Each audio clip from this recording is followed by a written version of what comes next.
This is your technical update from the LMAX Exchange Research and Analytics Desk for Monday, February 22nd, 2016. Euro dollar. So despite the latest round of setbacks in the euro, while the market holds above that previous breakout area, that previous resistance turn support at 110.60, there is risk for additional upside in the sessions ahead. The potential exists for a higher low now, somewhere around this 110.60 previous resistance turn support, ahead of the next major upside extension back above 114. At this point, only a close back below 110.60 would take the immediate pressure off the top side and suggest that the pair is poised for a resumption of the broader downtrend.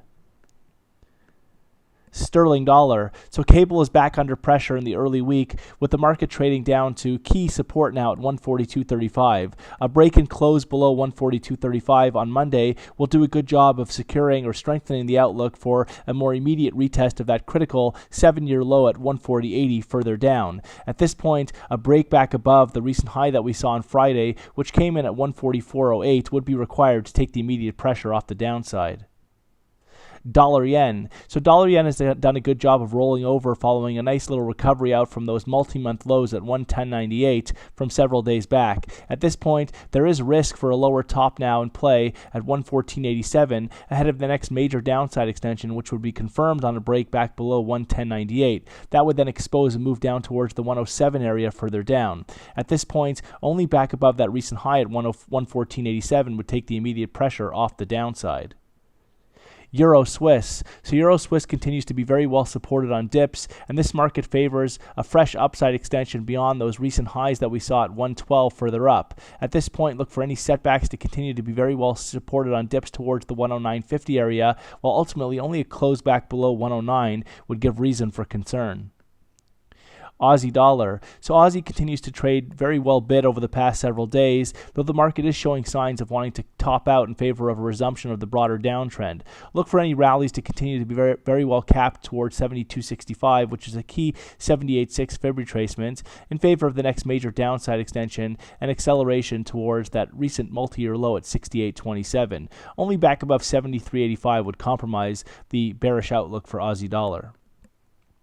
Dollar CAD. So dollar CAD is in the throes of a correction off those near 13-year highs at 146.90 from several days back. At this point, the market is still considering the possibility of testing a critical rising trendline support off that May 2015 low, which comes in around 136. But once we test 136, the market will be looking for a higher low in favor of a more meaningful resumption of the broader uptrend. Really, only a close back below 135 would delay this highly constructive outlook for dollar CAD. Kiwi dollar. So Kiwi has been well supported on dips in recent trade, though ultimately this market is confined to a broader downtrend and any rallies continue to be very well capped. Look for this current move higher to once again be well capped up towards and ahead of 68, while only back above 69 would compromise the outlook. Instead, a fresh downside extension is favored over the coming sessions back below recent support at 65.45 and towards more critical support at 63.47 further down. SPX 500. So the S&P 500 has done a good job of being supported in recent trade above 1800, though any rallies here are classified as corrective, with the market in the process of carving a more meaningful longer-term top. At this point, if we do see rallies extend into this week, look for them to be very well capped below previous support, now turn resistance at 1993 in favor of a lower top and next major downside extension back below 1808 and towards 1700 further down. Only a close back above 2000 would really compromise the bearish outlook for the S&P 500. Gold. So gold has seen some impressive rallies in recent trade, and the recent break back above 1200 now puts the focus squarely on the top side, with the market focused on a retest of the January 2015 high at 1307 further up. As such, look for any setbacks now to be very well supported into dips towards the 1150 area, with only a break back below 1100 to really compromise the newly adopted bullish outlook for the gold market.